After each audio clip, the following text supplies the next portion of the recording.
Hello, everybody, and a huge welcome to this broadcast today. My name is Imran Khalid and from Informa Connect, and I'm pleased to have you with me today with Lars Jensen with me to chat about digital liner shipping in the next 10 years.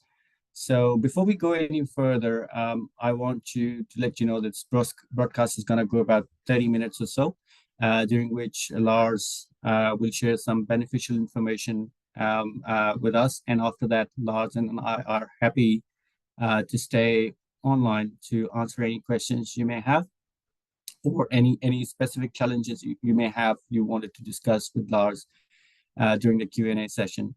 So as we go through with the next 30 minutes, please go ahead and type your questions either at the question panel, at a Q&A section panel, or you can also send your questions into chat section as well. Welcome, Lars, and I would like to let you just take it over from here, and if you would like to introduce yourself about this webinar and what exactly prompted you to do this webinar topic. Yeah, sure. Thanks, and thanks for having me here. My name is Lars Jensen. For those who don't know, I've been in the industry for 23 years now. The first roughly 10 years, I was first chief analyst in Maersk. Then I was heading up the business part of Maersk's digital portfolio. And then from 2011, I've been an independent consultant and analyst in the shipping industry. And of the many things I do, one of them is looking at the digitalization of this industry, which is obviously not something that's happening from one day to the next, but is a long, slow, gradual evolution. And as Imran was saying, we're going to do roughly about half an hour here today. And obviously, you cannot cover everything that's going to happen in the digital transformation of an entire industry in half an hour. So take this more as a teaser. There's a reason this is something that we're going to spend several days on various occasions next year. But let me jump into at least the teaser I've been preparing here for today. I'm going to take you around topics such as what do we actually mean about digital shipping? The buzzword of the year, I was about to say AI. What role do I see that play in shipping? How should we think about it? How should we try to wrap our minds around if this is a transformation, who will win? Who will lose? What should we focus on to be on the winning side of this? What are some of the opportunities, but also pitfalls that the digitization brings around? And the undercurrent here is also, and we're going to spend more time on that on the courses next year, what is actually real and what is buzzwords. It's easy to come up with a lot of buzzwords and make something sound cool, but is it actually real? Is there substance, or is it a pie in the sky? So without further ado, let's jump into some of this. And one of my hobby horses is, and it might sound like annoying wordsmithing, digitalization versus digitization. We often talk about digitalization. That is, how do we use digital information to improve our business models, improve our operations, provide better services. But very often we forget the more fundamental part, the digitization. This is down to how do we actually get the data? How is the data generated in the first place? Because if that's not digital to start with, we're going to have a problem. And we do have a problem still in this industry for a lot of reasons. We have many companies in the industry. That goes for both shipping lines, freight forwarders, ports, lots of customers that use backend systems that are exceedingly old. Some use old legacy technology. Some actually use backend systems that are potentially 20 years or more older. We still have a lot of manual processes. That goes both for the processes in the office, but also processes that takes place on the vessels or in the ports. We have a lot of manual documentation processes. And this varies from country to country. In some places, there's a lot of digital information exchange. Other countries still rely heavily on paper. And it should be recognized that this is not always just involving the industry itself. There are countries where customs authorities, for example, still demand paperwork to be filed. So we have to take into account when we talk about digitalization, we cannot simply assume that information is readily available and that information is necessarily updated in a timely fashion because it has to be taken from these manual sources. And the other element is when it comes to standardization, because one thing is that data should be there, but if it's not measured in the same way, we also get a problem. Let me give you just a couple of examples of what I mean about the challenges of standardization. First, a slightly historical example, VGM. For those that may not know, VGM stands for Verified Gross Mass. And it's basically the regulation that when you are loading containers on board a vessel, there should be a weight number and that number should be verified. That obviously intuitively makes sense. The problem was that when this legislation was first put into motion, even though the mass should be verified, different countries suddenly had different standards. How do you measure this? What is the allowed variance? So even though it seemed like everybody agreed, there was not actually a standard. And another element of standardization is there may be standards, but those standards may not be followed. I don't think it's a surprise to anyone, at least not within the industry, that at times in certain bunker locations, you got problem with the oil quality. So there are standards for example, basic fuel oil, but those standards might not be adhered to. And this is where we have to be very careful when we also think about digitalization. There were those might remember 5, 6 years ago, there was a huge hype cycle around especially the use of blockchain technology. One of the proposals was that the fuel quality at a certain location, that information about that should be entered into a blockchain. The argument was if you have data on a blockchain, it becomes immutable. You cannot alter that data, which is true. If you got the data on the blockchain, that is great. Nobody can come in and then adjust that data subsequently. But it completely forgot the core issue. The core issue is that there are entities out there that are willing to commit fraud, which means that they would quite simply just put the fraudulent data into the blockchain to start with. So some of these issues around standardization, some of the issues around fraud are not necessarily solved simply by throwing a digital technology at them. A digital technology will help, but it doesn't solve the underlying problem. So part of what's always important for everything we look at is what is the underlying business process here.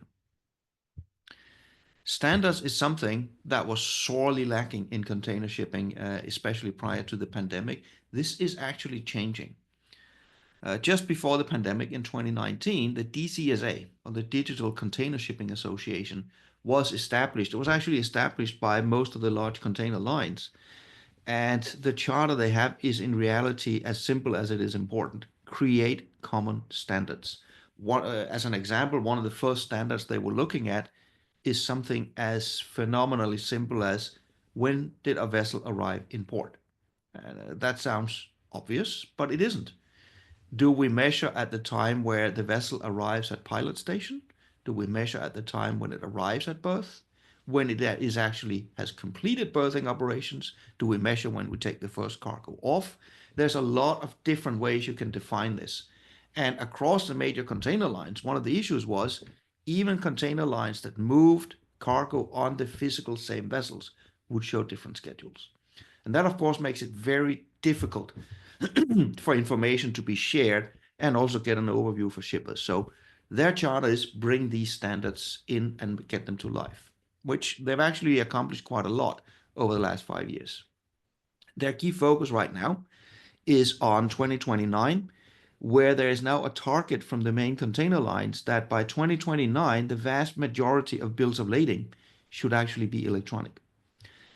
And this is one of the major changes we are going to see. I actually believe, and we're going to go in more detail in the course as to why, but that this is one of the things that are indeed going to happen. The approach I see here is almost the same as you saw with the airlines in the end of the 1990s, when they decided that within a 5-year time frame, they would do away with the old paper tickets for airline flights and go to the electronic system that we know now. And bills of lading, given the vast number of entities that are involved, is the perfect case for going to complete electronic bills of lading by 2029. So that's, if I was to look at any of all the many developments we see in the industry, if there's one thing that is going to change at least a significant part of the paper trail out there, this is going to be the one. But is this then going to disrupt the industry? I wouldn't use that word. When we talk about digital transformations, there's often this talk about disruption. But I think that's a wrong word to use, because if you talk disruption, I think for many that would be, for example, Kodak's physical film that completely disappeared. Now we all do electronic images, for example, or the record industry that made billions of selling physical records and physical CDs that right now we just go to Spotify or whatever online platform we have instead. That's not going to happen in shipping. It would be the wrong metaphor, because at the heart of it, what this industry does is we transport billions of tons of physical goods around the world. That in itself is not going to be disrupted. There are overland services, there are trains, say from China to Europe, but overland movement of large quantities of physical goods will always be a niche business. So the physical underpinnings of this industry will not be disrupted. What will change, of course, is the business models. So the players that are involved in moving these large quantities of physical goods, the way they handle their own operations, the way they interact with their customers and with their suppliers, that is what's going to change. So the industry will persist, but that's not a guarantee that the individual players within the industry will persist unless they actually change. And what will change? A lot of different things will change. And again, this is where we only have half an hour here today. That's going to be more fun when we have a couple of days. But to give at least a flavor of it, if we look at it from, say, a container line perspective, there are plenty of things that's going to change. Autonomous vehicles are increasingly going to be the case out there. That goes on the land side, where we have driverless trucks increasingly moving cargo around. We will to some degree see autonomous vessels, although what we are highly unlikely to see is major deep sea vessels and autonomous vessel going across, say, the Pacific. That's not going to happen. But what we will see, and we already have a concept vessel up in Norway, is very small coastal vessels that can become autonomous. What we would rather see is computer-assisted navigation. And as we get more and more data, this is already now impacting how a vessel is routed. Which exact route should they take? How fast, how slow should they go? It is impacting how do shipping lines design their networks. Network design is an extremely complex mathematical process. But the interesting thing is, as we have more computer-assisted models to help designing networks, it also leads to a change in the competitive situation. Case in point, just to make a practical example, from February next year, the new alliance structures will come up with very different networks. At one extreme, we have Maersk and Hapag-Lloyd in the Gemini Corporation doing a network centered around very large hubs and a lot of feedering. The other extreme, we have MSC with a network with a very large array of direct port services. So as we get more computer-assisted tools to go down the path of exploring these networks, we get a wider array of networks. It's changing the way the carriers actually competing with each other. And that was just to give a couple of examples. There's plenty of other digital change elements that are all going to come into play on top of each other over the next decade. And during the course, we will also focus on the landside part of it. What does this mean for container terminals, where obviously automation also means a lot? And to give just a practical element here of how this is going to be extremely complex, there is already in many ports and terminals automated equipment. It could be automated gates. It could be automated straddle carriers. It can be anything in terms of equipment that's either autonomous or remote controlled. But a tack on to that is, how does this then link in practical reality? And we saw that clearly in the beginning of October, here just a month ago, where we now had a strike on the US East Coast, where the port workers union do not want automation. And actually, we might get another strike in January 25. So when we start to dig into the issue of what are all these autonomous tools that are coming, what is automation, we cannot focus solely on the automation itself. We need to look at the interplay it has with the people that's operating this, because in some cases, automation is being embraced. In other places, it's actually being fought. And we need to know the distinction and learn how is then the impact going to be in different geographies around the world. And this brings us to potentially a slightly higher level topic.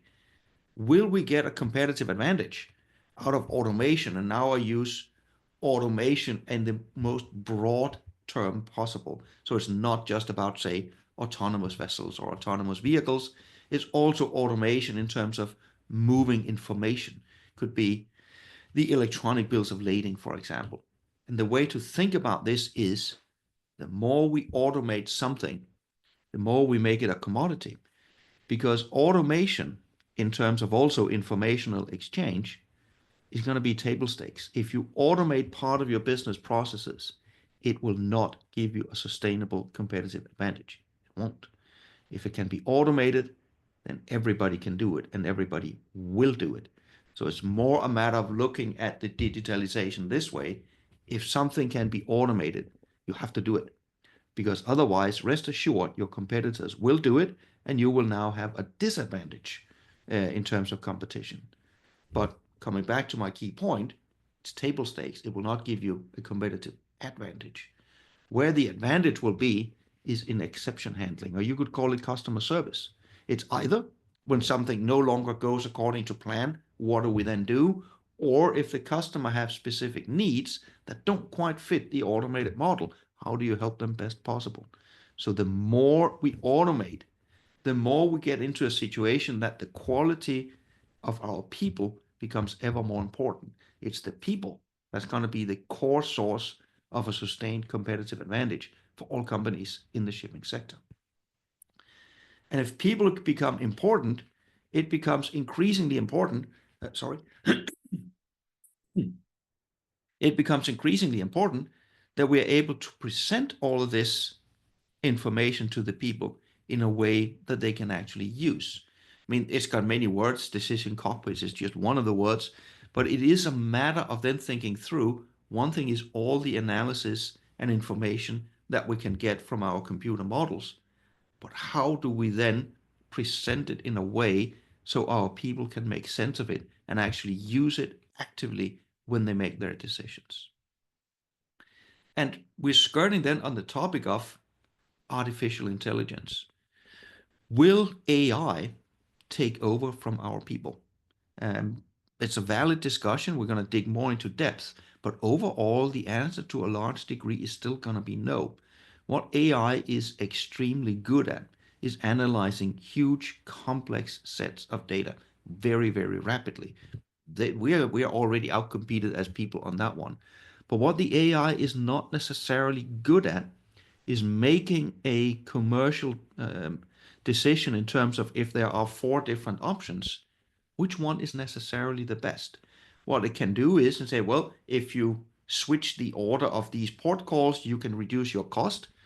But what it cannot necessarily do is how will that impact the relationships I have with my customers? Does that fit with the strategic framework and the brand promise that I as a company have out there? So AI is extremely good at providing options, but not necessarily that good at making commercial decisions. And one of the things that's very often forgotten when we talk about AI is that AI have limitations. Any AI, no matter how good it is trained on a specific set of data. It can be a wide array of data, absolutely, but it is still limited. And that's why whenever you have an AI project, or for that matter, a big data project, the two are these days interlinked, you have to be very, very conscious of what are the boundaries.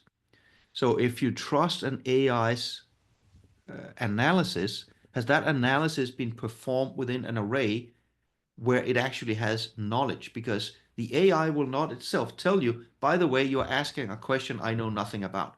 It will just come up with an answer. And you can even see that with AIs today. They're easily manipulated if you deliberately go in and try to use them in places they're not trained. So this is again where people come in. This is where people have to be much more knowledgeable and say, well, yes, we have these AI tools, but are they trustworthy in this specific situation, or should I do something else? And also becoming more specific. In the example, there was a study done, for example, if we have autonomous ships and have AI operate ships, would that improve safety? And the answer is both yes and no, because, and this was very good, there was a look at more than 100 incidents and said, well, was this incident caused by human error? And if it was caused by human error, would an AI, a well-designed AI, have avoided this? And what they really did was look at what is the likelihood of an accident happening if the vessel was unmanned. And what they showed for most of these actual accidents was if it has been a computer in charge, there would be a lot fewer accidents, which is great.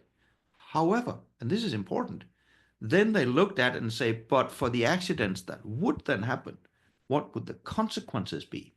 And the consequences would be a lot larger. Think it through. You have a vessel maybe that is running aground, but you've got crew on board. They can take mitigation actions. If you've got nobody on board, suddenly what was supposed to be a small accident becomes a huge accident. So we're going to dig much deeper into what are the consequences when our automation and AI doesn't necessarily perform up to spec, because that needs to also be taken into account and is another reason why people are going to be ever more important the more we actually deploy AI. And there is a lot of hype going out there.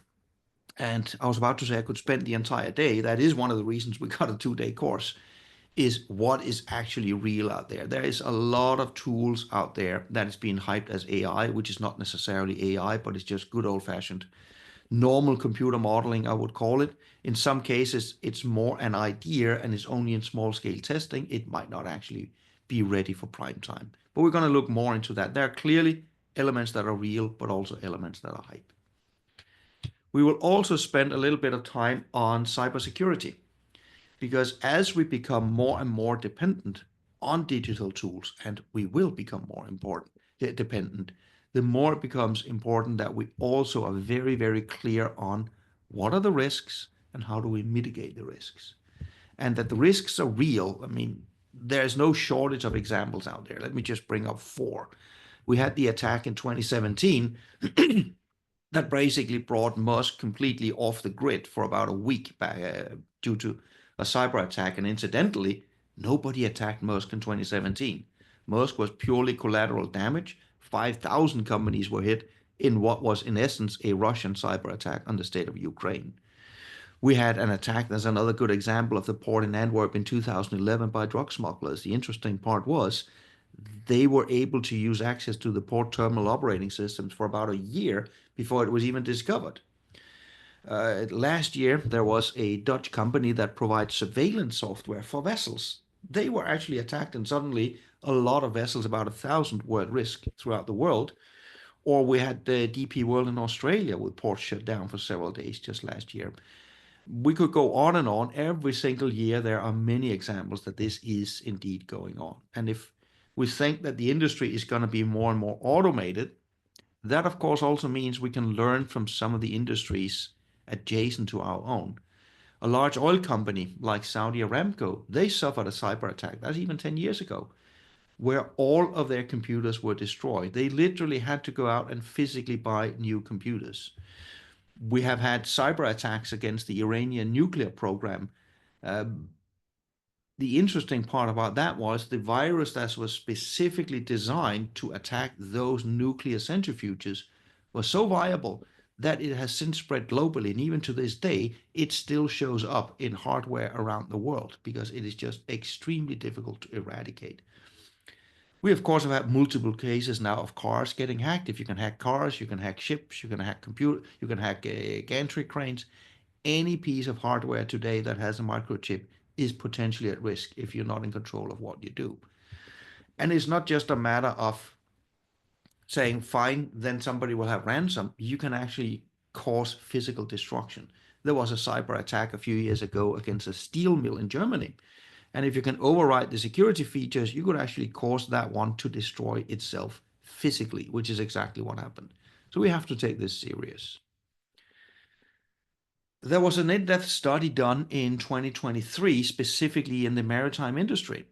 And in 2023, we were up to 13% of the respondents there saying that they had indeed paid cyber ransom, which was an extreme increase from just a year before in 22, where it was only 3%. And this is not cheap. The average cost paid in ransom from a cyber attack in the maritime sector was about $550,000 in 2023. That's for cyber attacks. If you have ransoms, especially also against vessels, at times as much as $3 million were paid out. So this is big business, and it is rapidly increasing. So we cannot talk about digitalization and AI without also talking about cybersecurity. So all in all, where does this bring us? Well, it brings us to the point where AI and digitalization, they are absolutely commonplace tools. It will be as normal 10 years from now as it is for us to think about, fine, we're of course using the internet. I mean, that might be me getting old, but think back to the late 1990s. In the late 1990s, the discussion was around, should we have a website or should we not have a website? Should we go online or not? Of course, today is taken for granted. Obviously, you're online. You can't do anything else. 10 years from now, that'll be the same with much more sophisticated AI and digital tools. So you have to change. And again, as I said, it's not going to provide you an advantage. This is going to be table stakes, just as it's not an advantage to be online today. It all boils down to the skill of the people. So we really have to understand the implications on our business models. How do we upskill our people? What are the new job descriptions that's going to be in place for us to survive in a much more digital world? That at least was a very, very brief introduction and teaser in terms of what we're going to go much more in depth on over a couple of days. So let me hand it back to you, Imran. Yes, thank you so much, Lars, presenting us a very insightful webinar on AI and in regards to the line of shipping. No doubt that's a very sort of important topic that's going to be discussed in your upcoming course, which is coming up on the 25th to 26th November in Singapore. And Lars will be here to deliver this course. We do still have spots available, so please do get in touch with us on the details on the current slide. We do also have 10% discount on all on courses that's run by Lars in 2025. We do have digital in AI competitive advantage in shipping. We do have liner shipping, so we are running in the second half of the year in 2025. So if you would like to take opportunity and register for these courses, please do get in touch. Not only that, we are also able to customize and run these courses in-house as per your requirements, as per your needs. So we all are here for you. Just before we go into the Q&A session, I just would like to inform everyone who has attended today that we will have a webinar recording available just in a few days. So please watch out for that space, and we'll be definitely sharing with you the slides as well. I would then encourage you all to have your questions right in the chat box or in the Q&A session if you would like to add any questions. So we are here to take some questions, present your challenges or any issues that Lars is happy to answer. So waiting for your questions now. Thank you. Anyone? So we've got one question, Lars. Just got a question here. They're asking how should we think about using AI to improve their business? Yeah, I think the best way to... a bit of an open question, I guess. Yeah, I mean, I think the best way of thinking about incorporating AI into the business is it is a wonderful tool to make your people much more knowledgeable. Let's take a practical example. Your customer service rep gets a call from one of the shippers out there. The shipper has just learned that, well, let's take a very topical example. We have had massive, unfortunate flooding in the port of Valencia in Spain, for example, which obviously has disrupted. And the customer will call in and say, look, what gives? I mean, I got a container on board. It was headed for Valencia. I can even see that your vessel is now deviating. What is a plan B? For that customer service rep, if you have a very good AI tool behind, instead of the customer service rep manually himself trying to figure out what are the other routing options, do I have another truck opportunity up in Barcelona, should I rail it from Algeciras, having a powerful AI so the customer service rep uses that so he can provide the customer instantly with much better opportunities out there. The one thing you should not do is to say, don't call our service rep, just have the customer talk to the AI. That is an exceedingly dangerous proposition, because you don't always know what that AI is going to come up with. So AI should be deployed to make your own people much more knowledgeable and capable of servicing the customers. That would be one way of deploying AI successfully in a company. Sounds good. This leads to me another question. Obviously, would be curious to know. Someone has asked about why the industry is moving so slowly. If if that's sort of really important and hot topic. Yeah, one of the reasons the industry is moving slowly is also linked to what I mentioned initially, that we do have some gaps in data. That's one of the issues. I mean, for Mm, these tools to really properly function, you need extremely good data. And quite bluntly, data is boring. So it's easier to sell the highlights of the flashy AI tools. It's very boring to sell a multi-million-dollar project saying, let's clean up our data. But that's usually required. And that simply takes time. That's clearly one of the issues. sure, sure. I think probably we have one more question. Someone was asking about who's the furthest ahead in terms of digitalization and shipping. If I look across, let's say, some of the container lines out there, I would probably point towards especially someone like Hapag-Lloyd, potentially somebody like Maersk, but they are all trying rapidly to deploy a lot of tools. The difficulty, of course, for all of them is you can't change everything overnight. That's also where a lot of the legacy systems come in. So they're all working on different elements. And the one thing I would point to, and I also did that in the presentation, is if you haven't already been talking to shipping lines around what's the plan for electronic bills of lading, start that process already now, because it's one of the things that's going to come, and it's going to come rapidly. Great. Thank you so much for very insightful webinar, Lars, today. We're really pleased to have you on board today. I think that's it from our end. And please watch out for our email in regards to the video recording of the webinar. And please do not hesitate to contact us or any questions that's related to the courses that's run by Lars this year or next year. Thank you very much, Lars, again, and hope to see you again. Thank you. Looking forward to being in Singapore in a few weeks' time. Thank you. Take care. Bye. Bye all. Thank you, everyone.